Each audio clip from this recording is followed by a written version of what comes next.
नमस्कार। सांझ 6 बजे के मध्य समाचार में अपने के स्वागत है। हम वंदना शुरू करें अभी तक के प्रमुख समाचार से। भारत से भंसार छल के ला रहा अवस्था में सशस्त्र प्रहरी आई मछली कैलक बरामद। यातायात व्यवसायी सब आगामी 26 गते से अनिश्चितकालीन हड़ताल के कैलक घोषणा। वर्तमान सरकार बर्खास्त करे के परत से नेपाल मजदूर किसान पार्टी के अध्यक्ष बिजुक छे के ठहर। अब पार्टी फुटला पर भी पार्टी भीतर की गुटबंदी जारी रहल से माओवादी नेता दीनानाथ शर्मा के दावी।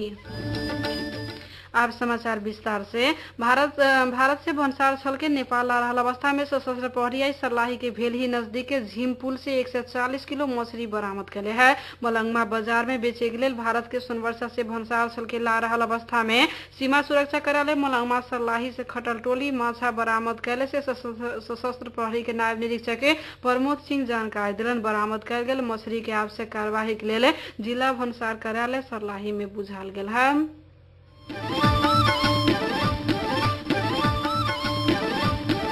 पानी के विषय में कुछ दिन पहले भेल विवाद के विषय में लेके काल मोहनपुर गांव विषय में दू पक्ष बीच छलफल करे के लेल बोलाल गेल। द्विपक्षीय भेला में झड़प समेत भेल रहे। उक्त झड़प के सामान्य बनावे के लेल प्रहरी 5 राउंड हवाई फायर कैले रहे।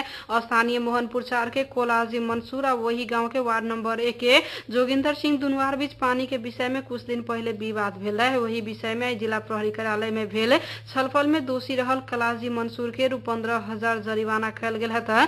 साथ ही उक्त छलफल में पहले हाथ पात करे वाला बिकाऊ मंसूर के बेटा रजाउल मंसूर के बाउंड बना के माफी मांगा गेल है।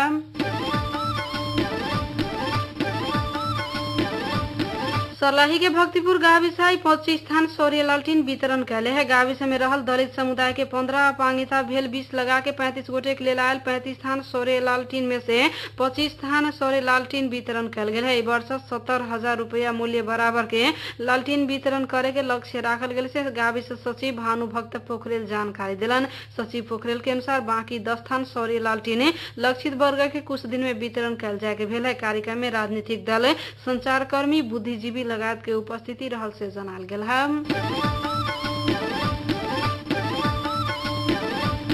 आई 38वां भू संरक्षण दिवस के अवसर में सर्लाही में वृक्षारोपण कैल गेल है। अतरौली 9 में लाल भीति तथा पंचबुद्ध सामुदायिक वन के क्षेत्र में आम, लीची, खैर, बांस, अमृत लगायत के 500 गाछी रोपल गेल से जिला भू संरक्षण कार्यालय जनैले है। सड़क के आसपास में अशोक के गाछी समेत रोपायल है। 2031 साउन 24 गते कार्यालय स्थापना भेल दिन के स्मरण में विभिन्न कार्यक्रम क के दिवस मनायल गेल है।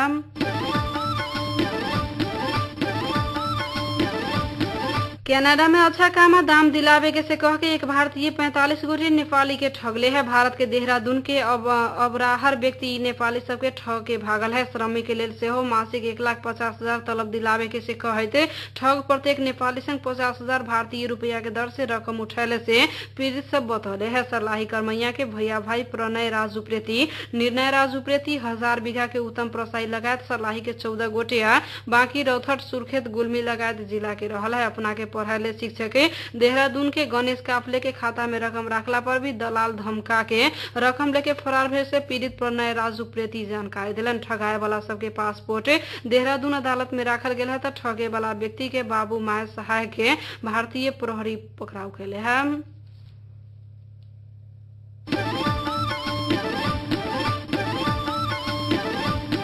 यातायात व्यवसायी सब आगामी साउन 26 गते से सार्वजनिक यातायात पूर्ण रूप में ठप्प करे के सहित के आंदोलन के घोषणा कैले है। घोषित आंदोलन के कार्यक्रम में प्रधानमंत्री डॉक्टर बाबूराम भट्टराई के मांग पूरा करे के लिए संयुक्त ज्ञापन पत्र बुझावे के मांग संबोधन न भेला पर 26 गते शुक्र के दिन से सवारी साधन गैरेज में रह के व्यवसायी या मजदूर से मांग पूरा करावे के लिए सड़क आंदोलन करे के से घोषणा कैले है। आई पत्रकार सम्मेलन करके नेपाल यातायात व्यवसायी राष्ट्रीय महासंघ, अखिल नेपाल यातायात मजदूर संघ, नेपाल यातायात मजदूर संघ, नेपाल यातायात स्वतंत्र मजदूर संगठन संयुक्त रूप में आंदोलन के घोषणा कैले है। व्यवसायी सब अलग यातायात मंत्रालय गठन करे के, यातायात क्षेत्र के उद्योग सरह मान्यता दिलावे के, यातायात मंत्रालय से ट्रैफिक प्रहरी के प्रत्यायोजन कैले थप अधिकार खारिज करे के परत से लगायत के मांग अगाडि सारले है।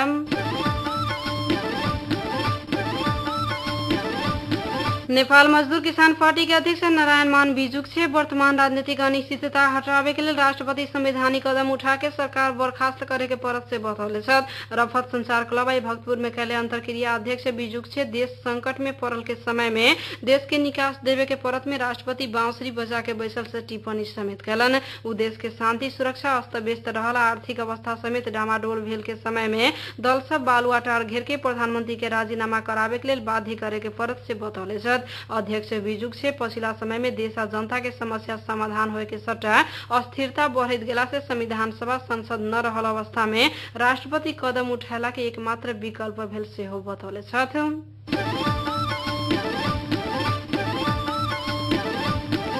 माओवादी के नेता दीनानाथ शर्मा पार्टी फुटला पर भी पार्टी भीतर के गुटबंदी अभी भी रहल से बतौले महाधिवेशन के बाद मात्र पार्टी भीतर के गुटबंदी अंत्य होत से हुनकर कहब रहल है। पाल्पा में आई भेल कार्यक्रम में अभी के अवस्था में सरकार न छोड़े के सेहो बतौले शर्मा विकल्प रहला तक प्रधानमंत्री राजीनामा न देतन सेहो जिक्र कैलन। दलीय सहमति भेला के पश्चात माओवादी सरकार छोड़तन से हुनकर कहब रहल है। अपने सब हदे तक लचकता अपनाला पर सेहो कांग्रेस आ एमाले टॉसर के आगाड़ी बढ़े के चाले से हो स्पष्ट कैलन।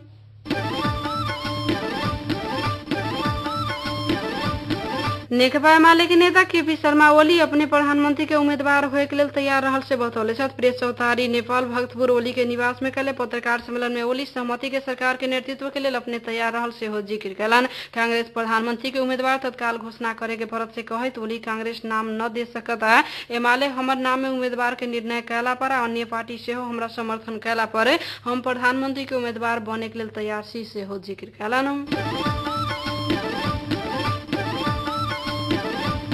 नेकपा माओवादी के सचिव नेत्र विक्रम चंद्र अपना पार्टी के अध्यक्ष मोहन वैद्य के नेतृत्व स्वीकार कैला पर एकीकृत नेकपा माओवादी संग एकता कैल जा सके सेहो बतौले कार्यकर्ता प्रशिक्षण के क्रम में सल्यान आयल सचिव चंदाई खलंगा में आयोजित पत्रकार भेंटघाट कार्यक्रम में एकीकृत माओवादी जनवादी कार्यक्रम अवलंबन करके वैद्य के नेतृत्व स्वीकार कैला पर पार्टी के महाधिवेशन इक्के गुहत सेहो बतौले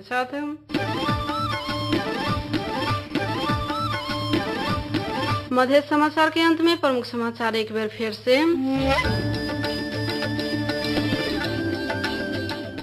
भारत से भंसार छल के ला रहा अवस्था में सशस्त्र प्रहरी आई मछली कैलक बरामद।